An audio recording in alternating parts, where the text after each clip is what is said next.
We are live. Are we live? All right. All right. Alive. Sierra Nevada Live is back. Like that. Well, we really don't have anyone clapping, so I gotta pipe it in, you know. Hey, so welcome back. I know we've been kind of gone a little bit, off and on, and we're gonna bring this back, and this is our first episode, and this is gonna get us into the summertime. So I'm Terence Sullivan. Some of you might know. I pretty much do product management, brand stuff for Sierra Nevada. Started as a brewer. I think I'm maybe Isaiah. I don't know if I trained you a little bit early on. I think a little probably bit. all bad habits. I was going to say, if you call that training, absolutely. Yeah. Hey, you want to some time ago? Want to go to the break room and have a beer? That's training time. Team building. Yes. So Isaiah, tell everybody out there what you do here, because I think it's an awesome job. All right. Yeah. My name is Isaiah Mangold. I'm the supervisor for our innovation department, which kind of sounds like a weird name, but it kind of covers all new product development, beyond beer, anything we can think of. Doing a lot of the kombucha, developing the kombuchas. Kombucha. Yeah. New beers, barrel-aged beers, alpha hop offerings as well. Been with Sierra for 21 years, so yeah, that was what a child. So yeah, I'm happy to be here. This is awesome. Yeah, no, this is cool. We got a now a little. Hopefully, we got a little studio we can start running all this stuff from. So this will be pretty cool. But so we're gonna go through 4 beers. So if you caught us before, it's gonna be kind of our summer offering. Right, so this is our summer seasonal, new summer break, Summerfest, which we brought back on a limited release that we launched on Monday. Pale Bock, which is an old crowd favorite. We're gonna walk through all these. We're gonna tell old stories and all that kind of stuff, and then we're gonna go big. We're gonna go Triple IPA All the way to 11. with Hoptimum all the way to 11. Yes. Correct. Very good. Very good. If you don't know, it's 11% alcohol. So anyways, I think the way we do this is we just crack open a beer. Right? Don't gotta tell me twice. All right. Yeah. Summer break. Yeah. Session. Hazy IPA. Shot me in the eye. All right. So, Session IPA. Going to have a little haze. It's not, New England style haze, but it's got some haze to it. Yeah, absolutely. Inviting haze, It's beautiful looking beer. Hops, right? Hops right off the bat. All about the hops. Yeah. And tell us, because I know you were involved. Also, I think Scott Jennings out in old North Carolina was involved in getting this one. Going. Yeah, absolutely. Mills River team, wanted something super approachable, crushable during the summer, but really had, sometimes those, low alcohol, low, kind of lower grade IPAs don't come across as, satisfying, if you will. So it's really like, how do we get these hops in? So this one right off the bat was, let's get those nice juicy hops that you get, the Amarillos and the Mosaics, and really have them start to pop in there. And right off the bat, you can get that. Well, okay, so I'm as most of you that watch Sierra Live, you'll know that I'm a little transparent in my approach, sometimes to a fault. So session beers can at times be a little thin. And it's definitely a pitfall, of just what you're aiming to do as a brewer. Now this beer, I don't find it to be thin. I think it has and honestly, I'm gonna say this. Over the years, we've been making session beers, and I feel like every time we come out with a new one, it gets better and better. And I think a lot of that has to do with we've always been able to capture the hop characteristics. but really the mouthfeel, so that it doesn't necessarily drink like a session beer. It's got a good full mouthfeel without the big, huge alcohol hit that you might get if you're, drinking, a few hazy little things on a 108 degree day in Chico. So that's what I really love about this beer. And so how did they do that? How did they get the mouthfeel up on this? Well, you start off with your grain bill. I'm just like any hazy, IPA. You're using these grains that are, lend themselves to either a fuller body, mouthfeel, or a softer mouthfeel, if you will. So you're starting off with wheat, which is a nice, just kind of gives it a depth of flavor, which is really important for unmalted and malted wheat. The unmalted wheat, not so much on the flavor, but malted wheat gives it that almost nice, like slight little sweetness in there. But it's not cloyingly sweet. So you just have to get that ratio just right with the other grain that's really helps it, kind of be light but full, and that is the oats. You have a nice ratio of oats in there. You don't go too heavy, so it sticks around and it becomes heavy. Are they dressed or naked? They're malted oats. Okay, all right, okay. I know I always see that on your guys' recipe, naked oats. Naked oats, rolled naked oats. All right, absolutely. okay. There you go. You go roll around. Okay. But it still has a pale 2-row malt. Absolutely, right? yeah. Base malt in it. So, just to me, just gives it a nice mouthfeel. And it's not over the top. Just a great drink of beer. I think this is perfect. Camping beer. By the creek. Absolutely. By the river, out at the lake, poolside, on the couch. Fishing. Right? Fishing. Hiking. Oh yeah, I've taken this out on the kayak, I'll tell you that. These are really nice. I'm enjoying this beer. I know it's a new seasonal. I know there's people out there that are probably cussing us a little bit for changing up our seasonal rotation and getting rid of Summerfest, but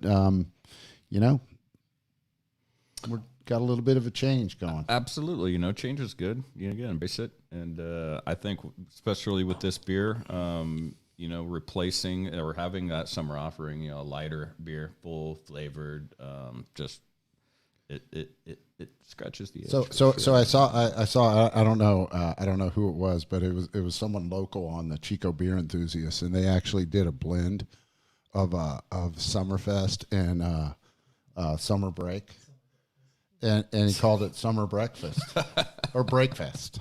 Breakfast. Yeah. Summer break. And so I thought that was pretty interesting. Absolutely. I don't know if I would blend them, That's embracing it. But that's one of the things I think that's always cool about our pub is we always get people that are doing blends and all the kind of cool names that come out of it. It's I think Whale Fart is one of them. I don't know what that is, but Palefoot. That's a classic. Palefoot, that's classic. That one's been around for forever. As long as you've been around. Right. I think Whale Fart is what is it? I haven't heard that Narwhal one. Narwhal and something else. Maybe someone can write that in the comments. I'm sure someone will know what's going on there. By the way, there is you can ask questions. This is gonna be an hour-long episode, and we're gonna devote the last 10-15 minutes to answering some questions if you got them. So start throwing them up there. Kevin's over here running the board for us, and he's gonna let us know which questions we should answer. Get some hard ones in there too, could you? Please. All right. How's the sound out there? I really like these hops. These are nice. I think the sound's really good. Yeah. Right? Sounds good. Amazing on my end. They always say that I have the face for radio. All right, I'm going to finish this, and I have other glasses here. You know what? I'm gonna ditch the little tray here because it's a little wobbly on me. I'm gonna hand this off to Kevin. I'm gonna go straight here, and I think we can get into Summerfest. Don't you think? Is there anything more you want to say about Summer Break? I mean, other than please cheers. Back live again. Citrus forward. juicy hops. So not that stone fruit, or any of those tropical, it does have a little tropical note to it, but really forward on that orange juice, that sweeter citrus for sure. Yeah, absolutely. Yeah. So that's what I really like about it. So it lends itself to the drinkability, that lightness. Maybe slight little grapefruit note in there too. Yep, just a little touch maybe, but yeah, definitely more the sweet citrus. I like it. I think I might go get some for free. Take it home, drink it. No, that's a good idea. Okay, all right. We're going Summerfest. We're going Summerfest. Summerfest. We're gonna go right in. Right in. Family owned, operated, and argued over. Those that ever wonder about that, it's so true. It's part of what's made Sierra Nevada. It is family owned, and we like to banter. I've been in a few of these little argument. Disagreements. Yes, disagreements. But that's what at the end of the day, we can all get together, have a nice beer, and air our grievances. All right, so Summerfest, in a can, 12 ounce. You can find it at our pubs. I will say right now that if you go online, we sold out today, and we sold out way faster than we thought we were gonna. We figured this would last for about a week. We were wrong. And you can find it on tap in our pub in Chico. You can find it on tap at our Torpedo Room in Berkeley. They might still have some cases. Chico Gift Shop is sold out. Mills River should have some cases. I think they start selling it tomorrow morning. You can't find it on tap in Mills River. They sold out of their first batch, and they have another batch that's actually in the fermenters right now and should be ready. And I would say 2 weeks, I would call the pub or at least look online and look at the beer menu before, if that's what you're seeking out to go down there, make sure that they have it on tap. We will have it on tap in Chico for quite a while. And we literally... our brand manager came in and said, "Can we make more?" And I looked at Isaiah, and I think we'll make more, and we'll keep it on tap for sure. See if we can get some more in a package and get some to you guys. Absolutely. So anyways, cheers to that. Cheers. I got through the awkward moment there. Oh, just a great light lager. Summerfest is it's been around quite a long time. I was getting some text messages today, and I want to say about 1985 was the first year Ken made it, and it was a Summerfest beer, and then it became Summerfest beer, and then over time, actually, whenever Ken was out on Gilman Way, and designing the brewery in where it is now on 1075 East 20th Street. His plan was all ales were going to go through open fermenters into dish bottom tanks, and he bought 4 uni tanks, and those uni tanks were going to house all of his lagers that he was going to make. The uni hallway there. Right? The uni hallway, which is now our... lactic culture for any kind of goza, wild little thing. Mm-hmm. So anyways, that being said, we were pretty much full production of Summerfest come 1987, and it kind of became our seasonal. And back then, literally up until, 15 years ago, we only had 2 seasonals. We made Summerfest, and like Bigfoot was our spring seasonal. All right. Yeah, and then in the fall we would kind of just sprinkle in different beers. Eventually had a fall seasonal. I think Tumbler was one of the first ones, Flipside. But anyway, Summerfest was always a staple in our portfolio. Fall and summer in Chico aren't very different. So No. I know. I was actually joking that that literally we could have Summerfest until like late October, and it would still be appropriate. It's not like the East Coast where you can't wear a white T-shirt past Labor Day. That's what I've always been told. I don't know if that's true, but anyways, Summerfest, good, clean, crisp lager. Yep. Tell us a little bit about this. Yeah, it's well, we've been, like I said, I've been brewing this when I first started Sierra. This was one of the first beers I actually brewed in the old East Side 100-barrel system over there. Always loved brewing it. Always loved when it came around. Like I said, it's a little hop forward for the lager. Your typical lager in true Sierra Nevada fashion. So it's got a nice noble hop note to it, but just crisp, clean lager notes coming out. Yeah, kind of. I always, we always kind of say it's more along the line of a bohemian style pilsner, and it's got that real, to me, like a super biscuity note, Right. like the malty biscuit note, and then accentuated with that kind of crisp finish, and that hoppiness is really, in my aspect, it's kind of spicy. It's almost a little grassy, little hay-like. Yeah, in a pleasant way. Yes. Yeah, absolutely, because it is very, very slight, just a hint of it in there, and it just blends well with that nice biscuit note like you have in there. That's a good beer. Absolutely. Right.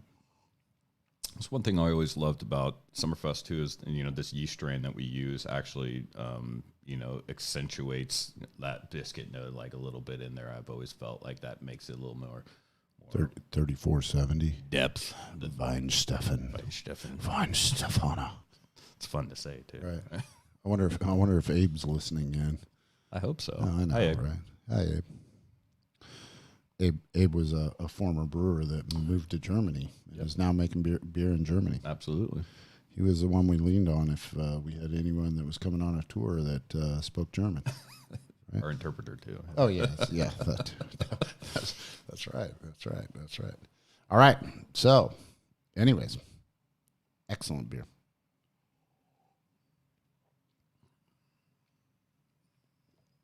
Do we jump right into Pale Bock? I don't know. Do you have any other stories about Summerfest? Can we what's sit your here and what's drink your Summerfest for a while? Yeah, what is That's your fine. okay? All right, I'll pour a little more. Why not? You're just jumping right through. What is your like? What's your occasion? Where occasion are you going for Summerfest? Wakeboarding? Is that what you said? No, I was gonna say waking up. Okay, all right, okay. That probably doesn't. I've done that before. No, absolutely. I mean, always drink responsibly. Yeah, absolutely. That's for the compliance team. But that's what I meant. Like that what occasion in summertime doesn't Summerfest fit? It's an all occasion beer. It pairs well. It really is. If you're having a great meal, barbecue or something.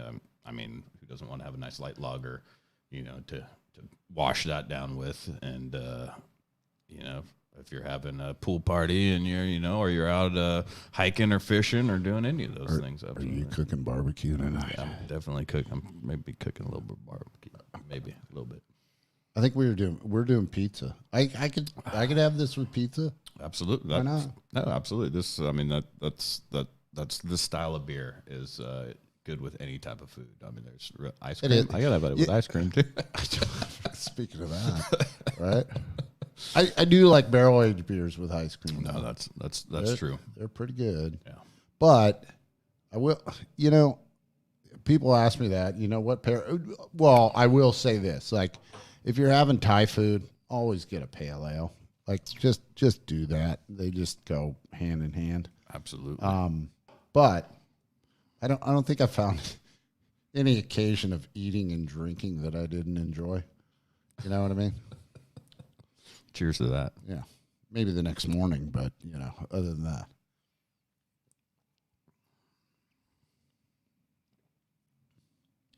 That's very good. Very good. All right. Summerfest. Crisp summer lager. All right, we're going to jump into Pale Bock. How are we looking on time, Kev? Shouldn't probably ask that, but it's just past 4:20. Yeah. You plan that? I think I did. It's their internal clock. Okay. All right. Pale Bock. So if you haven't seen this, because there's maybe some people that maybe never had this. So Pale Bock started out as Pale Bock. And then it became Old Chico Pale Bock. And now we're throwing it back to the Pale Bock. And that is actually our plan moving forward with these direct-to-consumer offerings and e-com offerings and our gift shops is to bring back some of those fan favorites. Mm-hmm. So we're listening to you, and we're bringing them back. And we're going to, we started with Pale Bock. We got a couple others lined up that we want to, do on a little small volume. So if you're not actually on our newsletter list, go to our website, www.sierranevada.com. Go all the way to the bottom and sign up for our newsletter, and you will get the updates. It's usually 24 hours in advance before the beers go on sale. Gives you a little time frame of when they go on sale. And you can order them direct to consumer. Those in California can have them shipped right to your door. I will say this. There's only 9 states that we can actually send to. And we're listening to everybody that you can't get the beer in your particular state. It's a state-by-state basis, and it has to do with liquor laws, shipping beer across states. We would love to send them to every state in the union, but we can't. And we're working on, and actually all craft brewers are working on getting those laws changed so we can open up more states and get more beer out to you. Believe me, we are trying, we are listening, we're doing our damnedest. So anyways, back to Pale Bock. All right. So as Byron would say, don't let the goat kick you. Don't let the goat kick you. You got to watch out for it. Yeah. So this is 6.8 ABV. It's a classic Maibach. What is a Maibach, Terrence? What does that mean? It's a heavy lager. It's a nice lighter colored one. Yes. Well, right? Yeah, and it's just all about maltiness. It's all about kind of a increased ABV. It's hearty, it's big, it's bold for a lager. I mean, if you compared it to an IPA, not so much. But compared to Summerfest, it's kind of like a double Summerfest. Absolutely, yeah. And a can. So, anyways, this beer was originally produced. Ken started doing it in the. I think our first production batch was 1990. And actually, if you go on YouTube, you'll see there's a video. If you type in on your search Sierra Nevada Pale Bock, there's a great video of the very first packaging, and you can see how far Sierra Nevada has evolved from those days. It's a great video. Oh, it's pretty trippy, and there's still capsule. Yeah, there's still people at the brewery that work there, and you'll see them, Alan Judge and Ken O'Connor. And, name dropping. Yeah, I'm name dropping. I'm throwing them out. And anyways, they're working the bottling line, it was bottles then. Mm-hmm. We didn't have a canning line. We were never going to put. No one wanted cans back then. We're never going to put beer in a can. Never. That was back in those days. Yeah. But anyways, it started out as Pale Bock and pretty much got a local following. So. I remember when I first started at Sierra Nevada, the first time Pale Bock came around, I was just blown away because you can look out the windows from the gift shop when it was release day, and there'd be people with their trucks, just loading up a pallet of Pale Bock, and I didn't understand. What was going on here? What is this about? What is it about this beer? People would come down literally from the mountains. You look like they hadn't seen civilization in a while, and they come out of the woods for Pale Bock though, and it was pretty surreal. So Pale Bock got me so excited. I actually just poured Pale Bock right on top of my Summerfest. So I'm actually going to get straight. There we go. Pale Bock. There we go. So you know, hey, this is live. You know, we screw it up every once in a while. Cheers. So anyway, you know, Pale Bock, some of the epic thing, and literally, I think the whole thing around Pale Bock and why it became so popular in Chico is a lot of it had to do with the brewery and the employees that got so excited about, because this is one of the first limited release beers that we ever produced. Right. Yep. And we used to have these release parties that were just absolutely epic. They get a little crazy. Yeah, it was back in the day whenever we only had so the restaurant was our kind of concert hall, and it wasn't open on Mondays, and so we would use Mondays as release days for our beers, our parties, right? So we always did. I think we did Bigfoot back in the day, but Celebration Ale, Summerfest, we'd have a release party, and then Pale Bock, we'd have a party. And Pale Bock, that's one of those ones, you know. It like Byron says, don't let the goat kick you, because with the ABV level, it does not drink like a heavy beer, and we'd have some issues on occasion. That's it. You're drinking it like it's Summerfest, and it's like drinking two Summerfests. Yeah, I think we were sold out one year, and kids were jumping. Well, kids, 21 plus kids, were jumping over the back patio trying to get into the party, and I remember that. Yeah, it was kind of a little. I think some of them might have been employees too. Which is always fun. It's just the belly goat. Yeah, I know. It's the goat in them. But those are fun. Those are fun. Those were fun. Yeah. Yep. Miss them. Hopefully, you know, by the end of the year, we're hoping we can announce some events coming up in the big room and elsewhere. That I know Mills River's working on that now. Now that we got everything kind of open, and you know. Don't forget reservations only if you're coming down to the brewery until we open it wide up. But seems like everything is moving forward where we can really start living the life that we used to have. Yeah, this is nostalgic. This is nostalgic in itself, and we're hopefully getting back. You know, yes, going back. Yeah, and that was one of the ones I really want to start bringing back some of the old labels. And oh, that's a great label right there. You know, like Porter and Stout, they've gone a little bye-bye. I think everybody kind of knows that distribution-wise. I talked to you today about making Porter for the pub in Chico, so that'll be coming. Bruce Allen. We're listening to you, Bruce Allen. Anyways, so we're going to do that, and I'm hoping to get those in cans. And I even told Ken I want to actually use some label? Yeah, Blue Label Porter.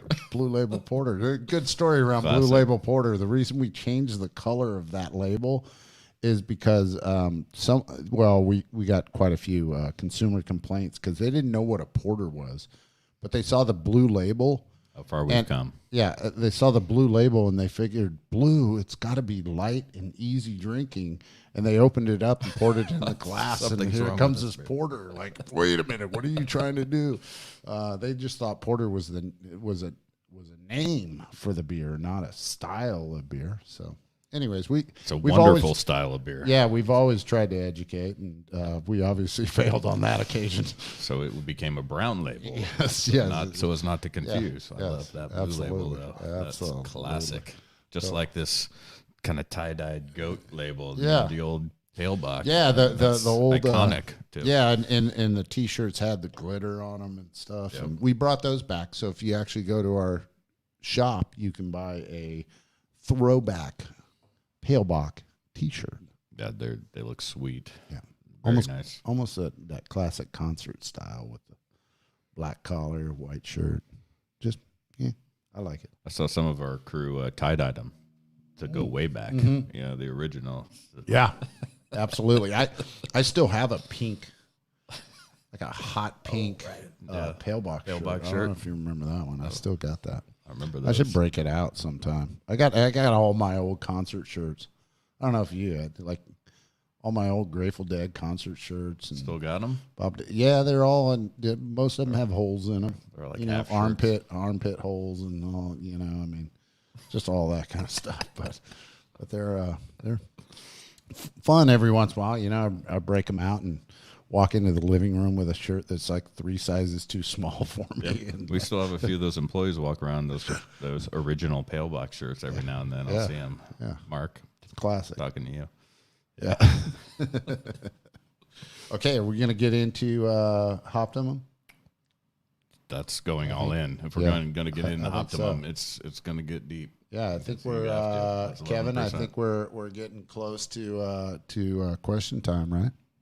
Yeah. Okay. Somebody said make a Schwarzbier. I just looked up and saw that, and that's a great Schwarzbier. idea. I love Schwarzbier. Yes, I do too. That's a classic style. Okay. You're gonna open. What else you got? Go Chico, California. Yeah. My eyesight's so bad. You guys are gonna have to read. Make those a triple IPA. Funny you should ask, Craig. Yeah. Optimum is a triple IPA. It is 11% alcohol, and we put I'll give you that one. We put a little bit of hops in it. You mean like a chitload? Like all the hops. Yes. We put all the hops in it. Yeah. This one is. Tell us a little bit about Hoptimum, because it evolved. It's been it's been a seasonal for quite some time. Yep. It's part of our high altitude series, which just means high altitude. Altitude. That's a running joke, because the first time we decided we were gonna couple Bigfoot, Narwhal, and Hoptimum into a pack, and it was the high altitude pack. I remember. And I remember that. And it went all the way through our whole graphics proofing and to a bunch of people at the brewery, and no one noticed that we misspelled altitude, and it was altitude. And it was one of our sales reps that literally looked at it on a shelf in I think Denver, Colorado, and he sent us a note, and he's like, "Did you guys intend to misspell this?" Warts and all on Sierra Nevada Live. Yeah. Warts and all. We still have that up in the brew house just to remind ourselves. Oh, yeah. Spell check, is unreliable. I think we did. Do you remember when we did? It was we used rose petals, but it was spelled like bicycle pedals. Yeah, right. For peddling roses. Yeah. Literally. So, anyways, but Hoptimum actually came from. It was one of our original beer camps. One of the very first ones. Yeah, when we used to do a retail version of beer camp. So most people know of beer camp as being these collaborations we did with other breweries, but it actually developed from a educational program that we put on, and we would bring bars. I would say accounts and distributors, and likewise, and we did some homebrew competitions and things like that. And we'd bring them to the brewery and kind of educate them on how beer's made, Sierra Nevada story, best practices in the field, how to, we'd full immersion into the process. We'd teach them how beer goes bad, and how to clean your draft lines and things like that. That we feel is very important for the quality of beer out in the trade. And so, anyways, this beer camp program started that way. And so, one of the first camps, they wanted to make a triple IPA for San Francisco Beer Week. What is a triple IPA? At the time, I remember it was like, what is a triple IPA? What are you talking about? That's big. And so, anyways, one of our accounts down in Hayward, Vic, I'll do a shout out to Vic. Vic, I don't think I can say the bistro, but I'm going to say the bistro. He came up with the name Hoptimum. Yeah. And it stuck ever since. And so, anyways, that was the first time we actually made Hoptimum, and then we made it quite a few years running, draft only, and then we went to bottles. Recipe kind of stayed the same, and then we a little while. little while. We changed it up, and we started to go with, a different hop profile. We brought the ABV down. We brought it. Now this is the biggest one we've ever made. It's gone through quite a few iterations. Yeah. Yeah. With the idea of keeping that excitement all around hops. It's all about the hops, right? So, I mean, and that's, bringing the ABV down dependent on what the hop profile is. So we had like a super juicy, hop profile one year, and we brought the ABV down so it would, kind of accentuate that and wouldn't get in the way, because balance is key in these. Right. You don't want to just have taste like burning, as you take a sip. So really having that depth of character. Those first Optimums were up there though. Oh, yeah. They were what, 10%, 10.5%, I think. I came up with the ABV. Ken said, what do you think the ABV should be? And I was in a meeting and I said 10.4, good buddy. Literally 10.4. Literally. It was 10.4. And he's like, all right, 10.4, that's what we're gonna do. So anyways, that's how that originated. Now it was like 100 BU at that point, right? Yes. Like those were back. Yes. Like the when we actually analyzed it, it was 100 IBUs. Yeah. Because you can't have more than that. Beyond that, you're just You're guessing. You're fooling the consumer. You can only have so much bitterness. Yes, You're absolutely. You can't analyze over 100. So that being said, this current version is kind of some hand-picked hops, and I think that's the idea going forward. Is each hop selection we're going to literally lay out as the brewers and Ken go to Yakima to pick out the hops. They're going to select which hops are in it. We're being asked over here. Yes. So that's a great question. So, but tying right into that. From this hop selection, we really had a few lots and varieties that shined above the rest. One of them was Magnum, which is not a new, it's not the fancy new hop, but it's tried and true. It's got some nice citrus, extreme hop, punch to it. It's got to me because that's what we use in Torpedo. It adds that sticky mouthfeel, like that true West Coast just style hop IPA. Oils are just through the roof, and so it really comes out in the mouthfeel. Resinous, has a lot of depth of just hop flavor to it. It's not necessarily this is these are citrus or anything like. It's just these are hops. Right. You're welcome. You're welcome. Yep. There are a lot of hops. So Magnum was a big one. That was one of the shining stars because of Torpedo where we go through. So we picked a certain lot of Magnum that was a cut above the rest, if you will. They're all fantastic, but this was definitely special. And that was the idea with Optimum going forward. Let's go through the process and pick them out. So it has that Magnum in it. We also have some nice Columbus hops, which is kind of classic C hop, CTZ Columbus in there, which has a little bit of dank, undertone to it, a little danky in there. Right. But it also, Columbus, when you get a nice lot of it has an underlining citrus, so it really played off really well with the Magnum in there as well. And then you go, really get in there, get some Idaho 7, really great hot side hop, carries over that hop flavor into the finished project. Isn't there a little Zappa in this too? I think there is. It's a touch. Yeah, touches Zappa. A little bit of the strange in there. These experimental hop varieties that are out there, and we get to play with. It's you're talking about the citrus characteristics, and that's definitely what comes out. But Citra. For me, the ABV is you can definitely taste it on this beer, right? Yeah. But that resin, the resinous hop character, just really, it blends with this beer so well. That's what I love about this beer, because when you get up in those high ABVs, it's really hard to get any sort of balance or drinkability from it. You just get this, high alcohol note coming through that can dominate, if you will. And if you don't have enough hops to really carry through the flavor, that's an issue. This beer has that, it's Hoptimum, so the malt bill is really stripped down. Right. Really stripped down. You don't have any really aggressive malts in there, and no cloying kind of sweetness, caramel, or any of these things you can get from specialty malts coming through there, roasted or kiln malts.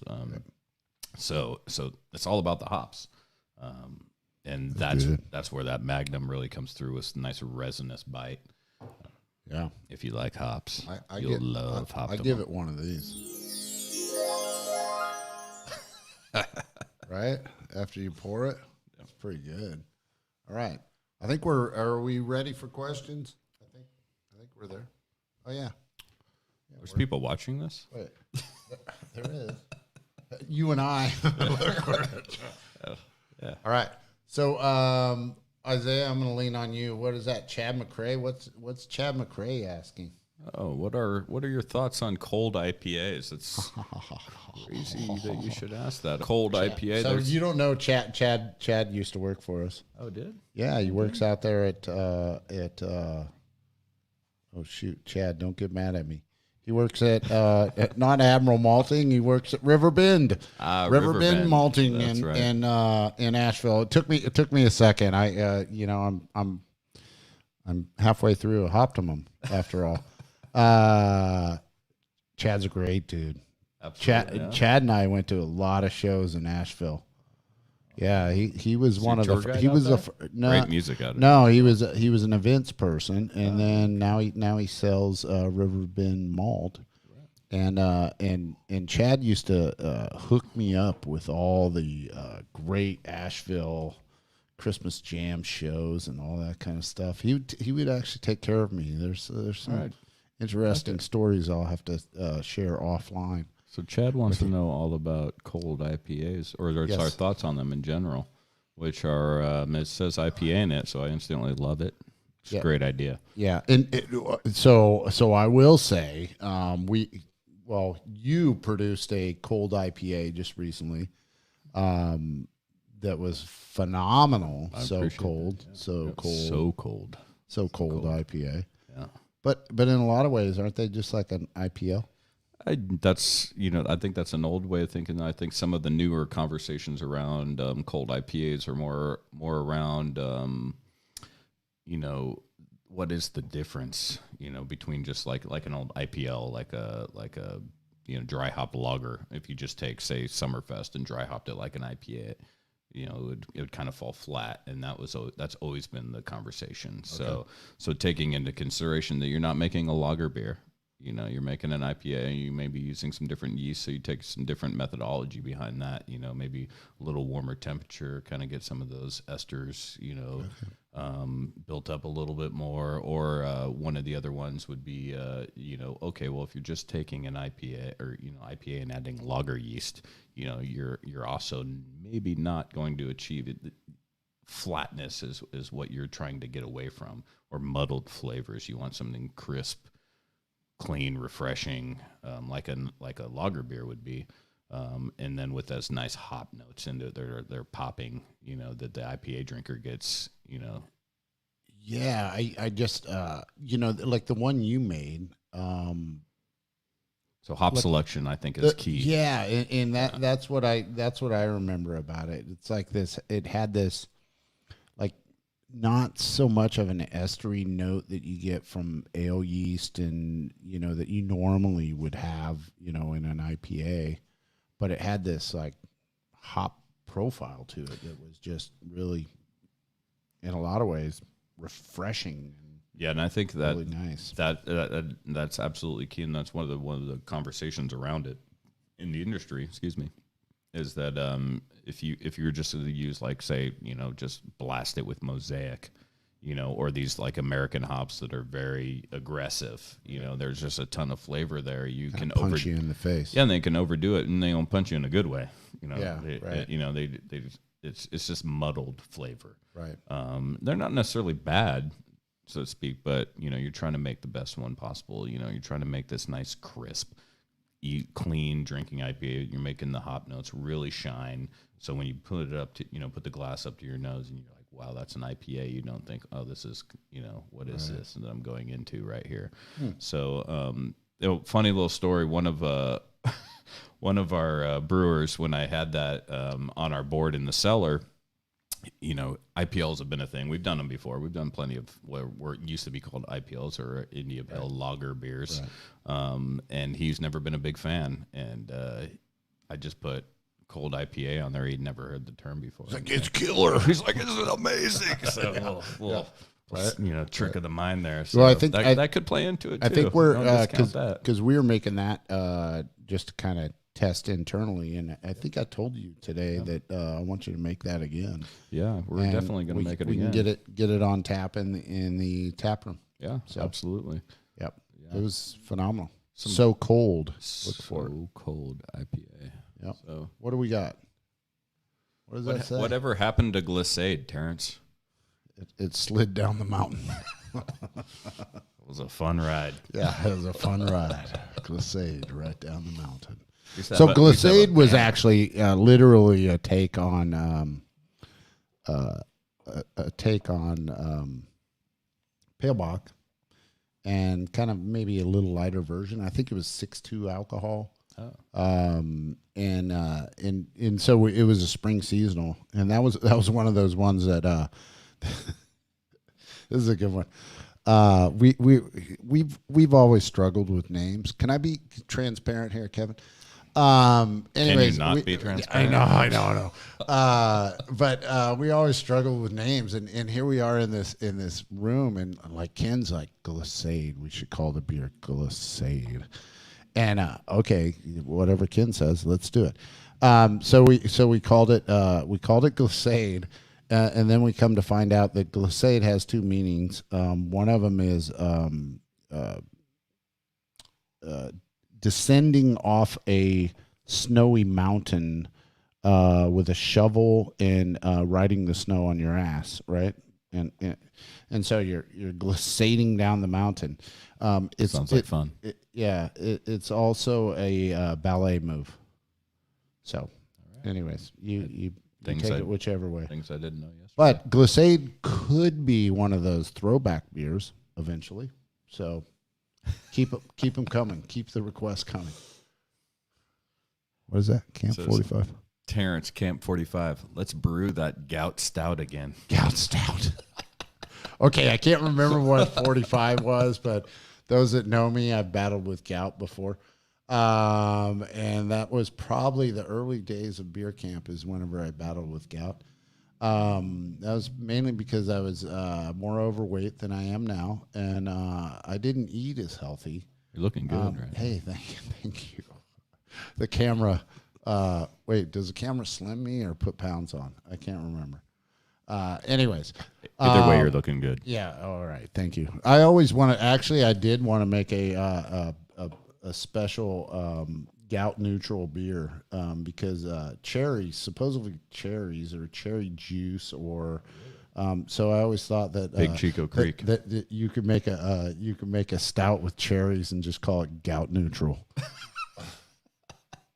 It's not a bad idea. We've made a cherry stout. Hopefully, no competitors are sitting here while watching this. Go. They're stealing So Cold. They're stealing the next big thing.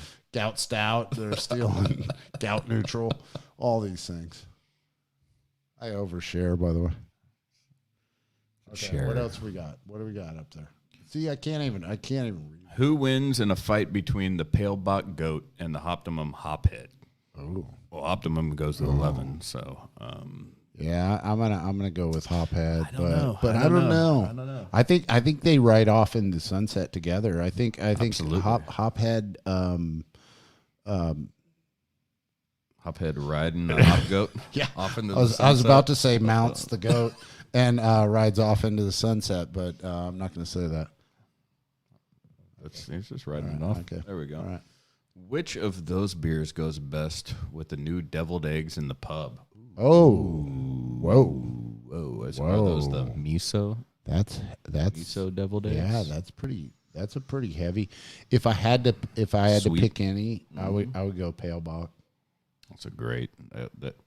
Although I don't think Pale Bock's on tap in there anymore. Go, So I would try Summerfest. or Pale Yeah, Bock.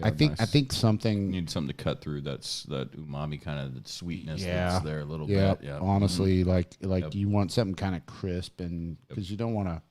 I think something with too much hops would overpower it. But those deviled eggs are Summerfest has more of a phenomenal. Summer Break, excuse me, has a little more of that, that citrusy, juicy note, and then I think it might be a little much to really let those pop. Yeah, that was a great question. Food pairing question. You know what, Kevin? Can you go get us some deviled eggs? My wife will hate me in the morning, but I'll get some deviled eggs. Tastes so good. Yeah. All right, we're waiting for our next question here. Under the question and answer portion of this, we've already made it there, huh? I know. All right, cheers to that. I don't know. Cheers to that. All right. Hops. What is this? Answer is hops. Where's the question? Which one? Okay. Any plans to do a second release? Not everyone. Okay. So maybe you tuned in a little late, but we are. So Summerfest will be on tap in Chico for quite a while. We have a good amount of kegs. So you can get crowlers there and growlers. Mills River is currently, they ran through their first batch that they brewed, and they'll have the next batch coming up probably in about 2 weeks. Will be on tap. It's on tap in the Berkeley Torpedo Room. Torpedo Room, yeah. And moments before we started this podcast, we were told to brew some more. So we're hoping to package that. That'll definitely be, it should be on tap, through the summer. Crowlers for available. Sure. Crowlers. Sure. And then we're going to look at ways of getting it into a package again. Might be bottles, might be cans, but we're going to look into somehow, it. Somewhere. And we're going to figure out a way to get you a little bit more. So. All right. Yep. So. We got any more questions out there? No. That's it, huh? We're all good. Where are we at? We're at 454. Oh, 454. This is a pretty good. This has been great. How do we do on our first live? I feel rusty. Can people put emojis in there? Can they send us an emoji and tell us what you think of? Somebody put what happened. Put a cheers beer emoji up there already for. Had to throw the cricket in there. Come on. He's been waiting to do that. I've been waiting. Literally for hours. I've been playing. Oh, whoa. I didn't realize the old Go to Heaven Grateful Dead album is in there. By the way, that's my 25th anniversary bottle right there, right behind Isaiah's shoulder. Craig Chaplin. My name is Isaiah Mangold. I'm Innovation Supervisor here for Sierra Nevada. Yeah. He wanted us to introduce ourselves again. He didn't give a rat's ass about me. He said us. Oh, okay. Yeah. Terence Sullivan. And I'm product manager, brand manager for our small stuff like this and now this. Been here 27 years. I was a brewer. I was our first graveyard brewer. Got hired on. All right, I've heard many stories about those graveyard shifts. Those are and I know all the new kids. So much work getting done. They can't believe just can't believe it. Like we had to mill our own grain back then. Ken had a bicycle, and we had to we had to turn the rollers, mill our own grain. So all right. So thank you everybody for joining us. Hopefully you had a great time. Kevin's got a great list of future Sierra Nevada lives coming up, and hopefully we'll get some friends and partners and collaborations and have some good old time.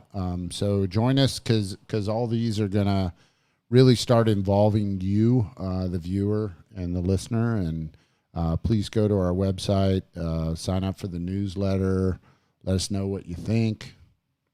stay in touch, and we will stay in touch. All right.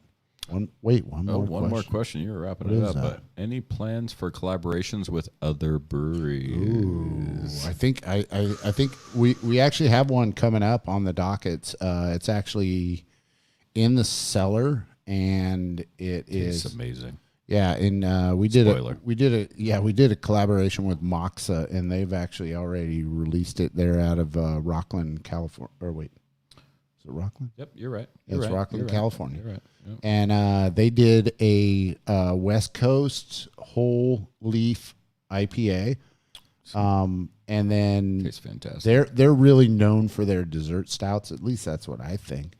And They make great beer. Oh, amazing beer. Yep, And so they came here and we made a dessert stout, and it's got vanilla beans and almonds, and it's sitting in our cellar, and it's waiting for some artwork to be done, and it's going to be sold in 375 ml bottles. Big. And we're hoping to do a Facebook Live, a Sierra Nevada Live on Facebook with them. And we'll discuss both projects, and that's coming down the dockets. But we do have way more of these collaborations coming down the line. Maybe cross your fingers, we get a Russian River in there. That's it. Yeah. So what does Dave Stevens say in there? He says get your down a little bit. Shout out for the double dry hop Chico IPA. Okay, yeah. Delish. Yep. And Thank you, Dave. And he says, hurry up and get over to my house. We're having pizza tonight, I think is what he's saying. You guys should be barbecuing. Yeah. Okay. All right. Lots of love, everyone. Peace. Take care. Y'all. Thanks for tuning in. Cheers. Cheers. Cheers.